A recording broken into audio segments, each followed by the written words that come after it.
Je l'ai connu d'abord du point de vue professionnel parce que nous habitions, tout au moins nous avions nos bureaux professionnels dans le même immeuble, lui, oui, sa pharmacie, moi, mon bureau d'administrateur judiciaire, et notre ennemi commun, si je puis dire, était notre propriétaire, Madame Maury, qui nous envoyait du papier bleu, du papier d'huissier, tous les mois pour augmenter les loyers. Et je le vois encore venant me voir avec ce papier à la main, en me disant « Maître, mais qu'est-ce qu'on peut faire ?» Et moi, lui disant « Écoutez, ne vous cassez pas la tête, c'est pas grand-chose. » Alors ça, c'est le lien professionnel. Et à côté de cela, j'étais très ami, un ami de classe de son adjoint le plus direct, Mahmoud Sidi Moussa, Mahmoud, qui avait avec moi des liens très étroits, m'a dit un jour, écoute quand même, je voudrais te présenter Ferhat Abbas, parce que, il me semble que c'est important et intéressant, et deux, parce qu'il souhaite faire ta connaissance. Et c'est comme ça que nous avons lié connaissance amicalement, grâce à Mahfoud. Et ceci s'est passé à peu près aux alentours de l'année 1950, et je suis resté très proche de lui à partir de ce moment-là. Voilà comment les choses se sont passées. Nous avons beaucoup discuté du sort de l'Algérie parce que je faisais déjà partie de ce groupe de gens qui voyaient peut-être un peu plus clairement que beaucoup d'autres. Et la réputation qu'il avait, c'était d'avoir eu une attitude extrêmement courageuse au cours après, si vous voulez, la capitulation de la France, entre 1940, si vous voulez, ou 41, et 1943, date à laquelle les Américains ont débarqué en Algérie, pardon, et ont pris le pouvoir avant l'arrivée du général de Gaulle. Et de tous les côtés, on disait d'une façon très, comment dirais-je, pas très jolie, que les Arabes avaient eu une attitude extrêmement mauvaise, extrêmement hostile à l'égard de la population juive. Et moi, je savais que c'était inexact, parce que j'étais très proche de la population arabe, et un jour où nous parlions de cela avec Ferhat, il m'a dit « Écoutez, je vais vous dire quelque chose que je n'ai jamais raconté. » Et Mahfoud vous en a parlé, je le sais, Mahfoud Sidi Moussa, et moi je vais vous confirmer ce qu'il vous a dit. À la fin de l'année 40, au début de l'année 41, quelque chose comme ça, je ne me souviens plus des dates, j'ai été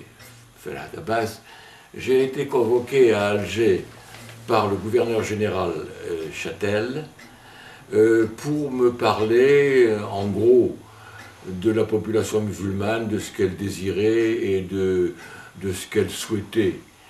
Je suis allé bien sûr à ce rendez-vous et nous avons parlé de tout ça pendant un certain temps. Et à la fin du rendez-vous, lorsqu'il me raccompagnait à la sortie de son bureau, Ferhat m'a dit, à ce moment-là, il m'a dit, écoutez, c'était le gouverneur général Châtel, finalement, bon, si la population musulmane se soulevait contre les juifs, s'il y avait bon, des choses qui tournaient à l'aigre, bien sûr, la police et l'armée interviendront, mais vous aurez tout le temps nécessaire pour agir comme vous voulez. En clair, il m'offrait la tête de la population juive sur un plateau d'argent. Et ça, je n'ai pas accepté ce cadeau empoisonné et je le lui ai dit. Voilà ce qu'il m'a dit et je n'ai aucune raison de penser que ceci n'est pas strictement authentique. C'est donc une confidence. C'est une confidence. Oui, c'était une confidence, j'en ai pas parlé pendant des années. Il ne me l'avait pas demandé d'ailleurs. J'en ai pas parlé parce que je trouvais que c'était quand même énorme. Mais je n'ai aucune raison de suspecter la véracité car connaissant le gouverneur général Chatel, son action avant le débarquement américain et un tout petit peu après, où il a pensé qu'il allait pouvoir faire de la résistance, entre guillemets, quelle résistance, mon Dieu, ceci ne m'a pas étonné du tout. Un beau matin, l'un de mes clercs est venu dans mon bureau et m'a dit « Maître, il y a un officier de la LN qui désire vous voir. » Bien, qu'il entre. Et j'ai vu un officier d'un certain âge, aux cheveux grisonnants, qui s'est excusé de me déranger et qui m'a dit que le président voulait me voir, puisqu'il était de passage à Sétif, et qu'il était là pour quelques jours, et qu'il désirait me voir. C'était bien sûr avec plaisir que j'allais revoir un ami, malgré les circonstances quand même un peu extraordinaires. J'ai donc pris rendez-vous avec lui, et 1 ou 2 jours après, je me suis retrouvé dans le bureau qu'il occupait dans une villa réquisitionnée à son profit, qui se trouvait, on appelait ça à Sétif le faubourg de la Gare. Et là, nous avons longuement discuté sur un certain nombre de points. Le premier a été de me dire « J'ai appris que vous vouliez partir, et pas question, vous restez, ce pays est le vôtre.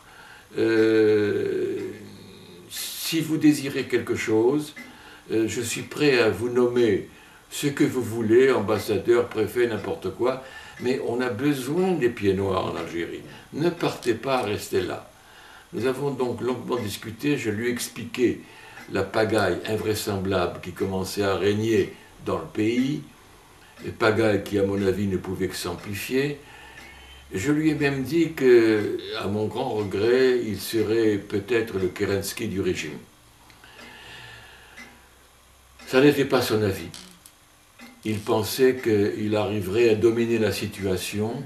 Nous avons donc longuement bavardé du futur, de la liaison de l'Algérie par un biais ou par un autre à la France, des liens qui pouvaient être établis, de leur nature politique, économique, tout ce que vous voulez.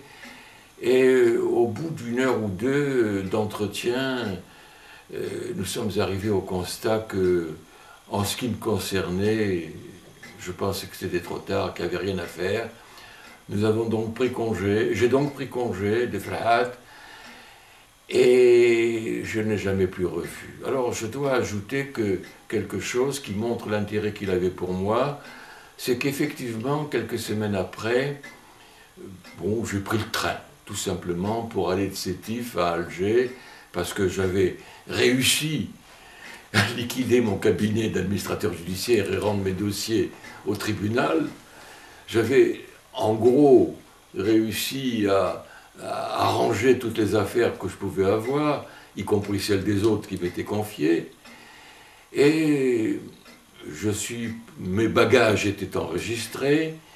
Je suis donc allé à la gare en taxi. Et là, sur le coin du quai, j'ai vu arriver le même officier qui était venu dans mon bureau et qui m'a dit le président m'a demandé de vous accompagner. C'était peut-être pas quelques semaines, c'était peut-être quelques jours, parce que les souvenirs sont quand même lointains. Il m'a dit le président m'a demandé de vous accompagner à Alger pour vous faciliter votre départ. Donc pendant 4 ou 5 heures de train, tout seul dans ce compartiment de train, nous avons encore discuté. C'était un homme intelligent, cultivé. Il a essayé encore une fois de me persuader de ne pas partir. C'était trop tard. Arrivé à Alger, à la gare d'Alger, il m'a accompagné jusqu'à la sortie et il m'a dit « Écoutez, je connais votre adresse, vous me l'avez donnée, je connais votre téléphone, voilà une carte qui vous indique où vous pouvez me joindre. Si vous avez le moindre ennui, appelez-moi et tout sera s'arranger. » Et puis il est parti de son côté, moi du mien, et tout cela s'est terminé.